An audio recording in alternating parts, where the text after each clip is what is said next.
வாயில தான் பல்லு இருக்கு, வயிற்றுல பல்லு இல்லை. அதில் கொஞ்சமாக எடுத்து போட்டு வாயிலேயே அரைச்சிக்கிட்டே இருக்கணும். அது உமிழ்நீரோட கரைஞ்சி கீழே இறங்கணும். அதான் இறங்கணும், நாம விழுங்கப்படாது. இங்கே பாரு, நேரம் ஆச்சு 4 வாய் அள்ளி போட்டுக்கிட்டு வான்னு சொல்லப்படாது. பள்ளிக்கூடத்துக்கு நேரம் ஆச்சு, ஆட்டோ வந்துடுச்சு தின்னு சீக்கிரங்கப்படாது பிள்ளைய.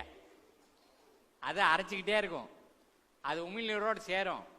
உலகத்தில் சிறந்த தண்ணி 2 தண்ணி தான். ஒன்று வாயில் சுரக்கிற உமிழ்நீர், இன்னொன்று கண்ணில் சுரக்கிற கண்ணீர். இது 2 எல்லா புண்ணையும் ஆற்றும். அப்போ அரைச்சிக்கிட்டே இருந்தா உமிழ்நீர் நிறைய நிறைய சேர்ந்து உள்ளே போகும்போது உணவு பாதுகாக்கிற அத்தனை புண்ணையும் அதை ஆற்றும். நம்ம திங்கிறதுல மாவும் சர்க்கரையும் வாயிலேயே கரையணும். வாயில கரைஞ்சா வயிற்றுல தங்காம நேர செறி உடலுக்கு போய் சேரும். இனிப்பு எதுவாக இருந்தாலும் சரி, மாவு பொருள் எதுவாக இருந்தாலும் சரி, வாயில போட்டு அரைச்சிக்கிட்டே இருக்கணும், அது தானா இறங்கணும்.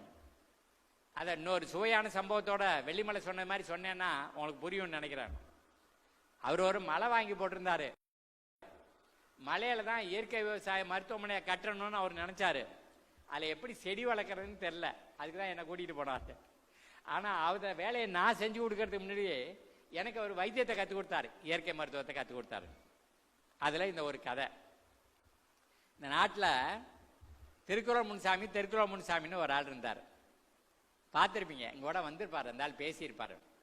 பெரிய ஆள், 3 மணி நேரம் உங்களை வச்சு உட்கார வச்சு சிரிக்க வச்சுட்டு பேசிக்கிட்டே இருப்பார். சம்மணம் போட்டிருப்பீங்க, மண்ணில் உருத்தும் கொள்ளும், அதெல்லாம் ஒன்றும் தெரியாது, கால் மரத்து போன தெரியாமல் கேட்டிருப்பீங்க. அப்படி சிரிக்க சிரிக்க பேசுவார். ஒரு சின்ன உதாரணத்துக்கு சொல்றேன். ஒரு குறள் என்ன சொல்லுது அப்படின்னா,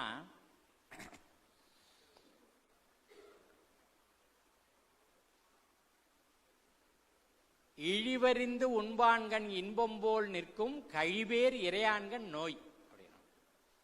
இழிவறிந்து உண்பான்கண் இன்பம் நிற்கும், அளவில்லாம சாப்பிட்றவன்ட்ட நோய் நிற்கும். அந்த குறளை அப்படி பிரிச்சு பார்த்துக்கணும், அர்த்தம் பார்த்துக்கணும். அப்ப மாடு இறை எடுக்குதுன்னு சொல்றோம், மனுஷன் உணவு உண்ணுகிறான்னு சொல்றோம். மனுஷன் உள்கொண்டா உணவு, மாடு தின்னுதுன்னா இறை. ஏன்னா அதுக்கு 4 வயிறு இருக்கு. அப்ப இழந்த நேரத்தில் கிடைச்சதெல்லாம் லவக்கு லவக்குன்னு அள்ளி தின்னு அது பையை நிரப்பிக்கும். நிழல் கிடைக்கும் போது வெயில் நேரத்தில் அங்கே போய் படுத்துக்கிட்டு அந்த பைக்கு போனதை வாயில கொண்டு வந்து மறுபடியும் அரைச்சு இப்ப கூழாக்கி மறுபடியும் 2வது அறைக்குள்ள தள்ளும். அதுக்கு 4 அறை இருக்கிறதுனால லவக லவகன்னு அழுது. சரிதானா? மாட்டை பார்த்துவிட்டு நம்ம அப்படி திங்கப்படாது, அது பேர் இறை எடுக்கிறது. சரிதானா? நம்ம என்ன செய்யறோம்? உணவு உண்ணுகிறோம். இழிவறிந்து உண்பான் கழிவேர் இறையான், அளவு கடந்த இறை எடுக்கிறது.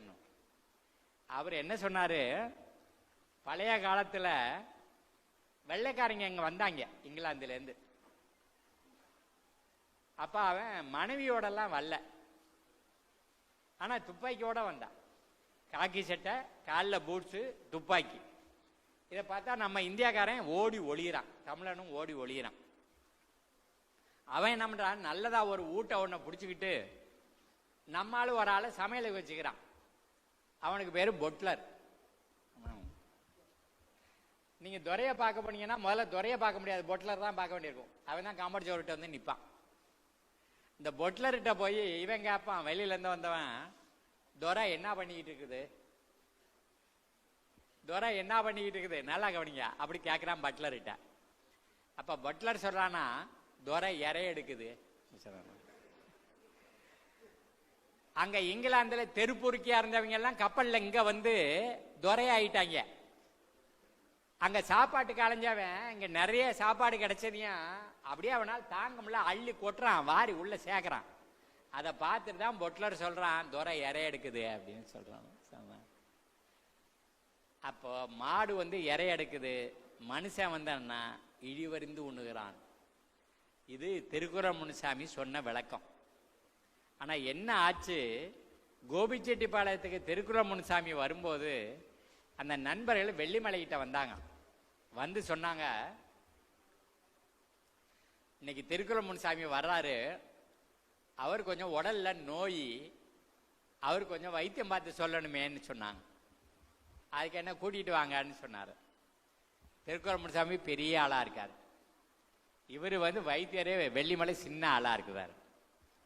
அந்த ஆள் வந்து அந்த மூலையில மாடிப்படி வழியா ஏறி மேலே போனதையும் சின்ன உருவத்தை பார்த்ததையும் ரொம்ப அலட்சியமா நினைச்சுக்கிட்டு, என்ன வைத்தியரே நீங்க இயற்கை வைத்தியம் பண்ணீங்களாம்ல, இயற்கை வைத்தியம் எப்படி பண்றீங்க அப்படின்னா.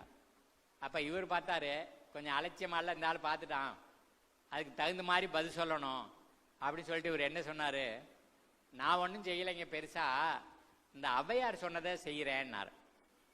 ஏன்னா திருக்குறள் 7 வார்த்தையில இருக்குது, ஔவையார் 3 வார்த்தையில இருக்குது. அப்ப அந்த ஆளு கேட்டான், ஔவையார் என்ன சொல்லி இருக்கிறாருன்னு. அப்ப வெள்ளிமலை சொன்னாரு, நோய்க்கு இடங்கொடையல். முடிஞ்சு போச்சு, எல்லாம் முடிஞ்சு போச்சு. நோய்க்கு இடங்கொடையல். இது அந்த ஆளு யோசிக்காதனால அவன் பயந்து போனான். அது என்ன சொல்றாருன்னா வெள்ளிமலை, நோய் வந்து எல்லா மனுஷனுக்கும் வரும் போகும், அது மாத வாடகையில தங்கிடப்படாது. அதுக்கு தகுந்த மாதிரி நம்ம வாழ்க்கையை அமைச்சுக்கணும். சரி சரி அதை விட்டு தள்ளுங்க, நீங்க வந்து உட்காருங்க, எனக்கு வைத்தியம் சொல்லுங்கன்னு சொன்னேன். சரி தானே, சரி வாங்க உட்காருங்கன்னு சொல்லிட்டு அப்புறம் தான் ஆரம்பிக்கிறாரு விசாரணைய. உங்களுக்கு என்ன பண்ணுதுன்னு கேட்டார். அது சொன்னா எதையும் விழுங்கவே முடியல, இட்லியை கூட கிண்ணத்துல வெந்நியை வச்சுக்கிட்டு அதில் நினைச்சு அப்புறம் எடுத்து போட்டு கஷ்டப்பட்டு விழுங்குறேன்னு சொன்னார். அப்ப வைத்தியர் கேட்டாரு, உங்களை யாரு விழுங்க சொன்னான்னு கேட்டாரு. சரியா, முன்சாமிக்கே வந்துருச்சு வேண. அப்ப அவர் சொன்னாரு, அப்புறம் அப்படின்னு சொன்னார். தான் வள்ளுவர் நல்லா சொல்லியிருக்காருன்னாரு. அடுத்த வரியை போட்டாரு. ஏடா அப்ப திருக்குறள நமக்கு மெஞ்சின ஒருத்தர் இருக்கானே சின்ன உருவத்துல, வள்ளுவர் என்ன சொல்லி இருக்கிறாருன்னா, இழிவறிந்து உண்பான்கண் இன்பம் போல் நிற்கும் கழிவேறு இறையான்கண் நோயின். அந்த இழிதல்னா என்னன்னு கேட்டா, இன்னொரு குறள்ல சொன்னா, தலையின் இழிந்த மயிரணையர். எவன் வாழ்க்கையில ரொம்ப உயர்ந்த நிலையில இருக்கிறானோ அவன் தன்னுடைய நிலையிலேருந்து அப்படி தாழ்ந்தானால் அது எப்படி அப்படின்னா, இந்த தைலமெல்லாம் தடவி சீவி முடிஞ்சிருக்கிறாங்க பாருங்க, பூவெல்லாம் வச்சு, அந்த முடிய அப்படி சீவர நேரத்துல சீப்புல வந்துடும். சீப்புல வரும்போது வலிக்காது, ஆனா கண்ணில் பார்த்தா தெரியும். அதான் இழிதல். தலையின் இழிந்த மயிரணையர். அதை கொண்டு போய் வெளியில தூட்டு தூணு காரி வேற துப்புவாங்க. தலையின் இழிந்த மயிரணையர் மாந்தன் நிலையின் இழிந்த கடை. அப்ப இழிதல் அப்படி சொன்னா நீங்க மென்னுக்கிட்டே இருக்கணும் வாயில, அது உமிழ்நீரோட கரைஞ்சு தானா இழியும் அப்படின்னு சொன்னார். ஆஹா நான் அவன் அப்பதான் இவர் என்ன பண்ணாரு, பக்கத்துல இருந்த ஆளுக்கு விட்டு போய் 3 இட்லி வாங்கிட்டு வா அப்படின்னு சொன்னார். 3 இட்லி வாங்கியாந்து வச்சதையும் இப்ப அந்த ஆளு தொட்டு தொட்டு புட்டு புட்டு வாயில போட்டு அரைச்சிக்கிட்டே இருக்கிறான். திருக்குறள் முன்சாமி தெரியாமலே இட்லி உள்ள போயிட்டே இருக்கு, இழியுது. இப்போ 3 இட்லி தின்னு முடிச்சுட்டான். தின்னு முடிச்சுட்டு அந்த ஆளு கேட்டுக்கிறான், இட்லிக்கு மட்டும்தான் இப்படியா, சோறும் இப்படித்தானா அப்படின்னு. அப்ப அவர் சொன்னாரு, வள்ளுவர் இட்லிக்கும் சோத்துக்கும் தனித்தனியாவா பாடி இருக்கிறாரு. நண்பர்களே, சின்ன விஷயம், நல்லா யோசிச்சு பாருங்க. நம்ம பல வயசுக்கு இதெல்லாம் தெரியாம இருந்துட்டு நோயின்னு சொல்லிட்டு அவன் இங்கிலீஷ் டாக்டர் போய் கையை நீட்டுறோம், அவன் நம்ம பையில இருக்கிற பணத்தெல்லாம் போடுங்கிறான்.